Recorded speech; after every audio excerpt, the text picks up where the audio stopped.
Well, I have finally completed the engine portion of this bus. Somewhere around 400 hours. I lost count. This started 4 months ago. And it started because that hydraulic pump right there started to leak. And at times it would start spewing fluid, other times it would stop. It's pretty common for those to do that. So I decided to tear into this. And as I said in my other videos, I ended up replacing the hydraulic pump, putting on a new 50DN alternator, replacing the compressor on the side, all new silicone hoses, rebuilt the oil tank fill system, redid all my wiring, all new fusible links, redid all of my engine insulation, put in the new lights, painted all my intercooler pipes, redid the record system, sandblasted and redid the hydraulic tank. And I know I've done some of this in other videos, but I'll just run through it all at one time. Cut my solid lines and put a spacer in between to get rid of the vibration. New belts, new intercooler cuffs, stripped down the coolant tank. I'm going to polish that up. Redid the, obviously the paint on the engine. New lines. Cleaned up all the wiring. Did a turbo blanket and wrapped all of the turbo pipes. That was the pipe that had the hole in it that was blowing heat onto my bed. That was an unexpected find during this. Wrapped the turbo all the way to the top. Had the radiator and charge cooler tested and cleaned. Did the all the brackets and new paint. I mean, I just stripped all the stuff off. It was all a disaster and a nightmare in here. Redid the fire sensors. Again, new lights. Put on scuff guards on the lines to keep them from wearing. Again, new silicone hoses. Even did the small hoses back in here.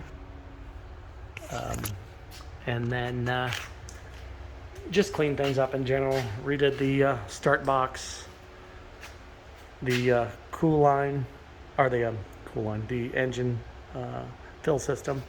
Redid that.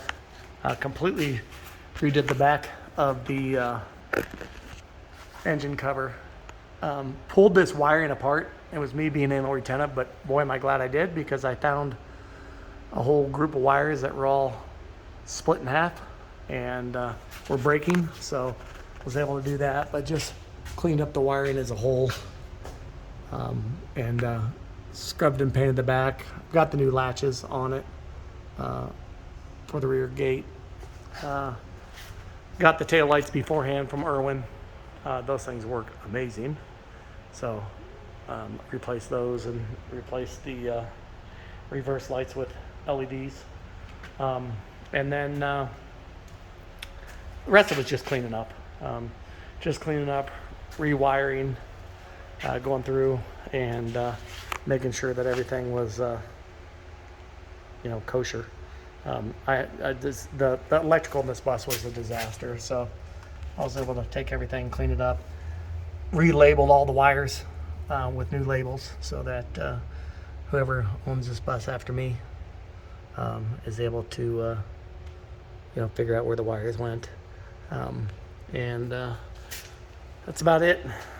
Next project is finishing the roof up there. I'll take you up there real quick. It's ready to be painted. Got all the AC units and everything off, and was up here doing a final clean the other night. You can see it's all stripped down. Said this in a prior video. This was all the rust from the upper awning. So I highly encourage folks to get up there and pull their awning away from the bus, put some butyl behind it, and seal it back down because water gets in through every one of these screws. So the new AC units are getting ready to go on. The goat rails are all getting repainted. The aluminum catwalks will go back up. I already have the new Max Airs on there, so don't need to worry much about those. But obviously a huge project. But everything on these buses seems to be a huge project. I'm glad to be almost done with it. So it's nice, and I'm happy with it. Ready to go use it. Take care.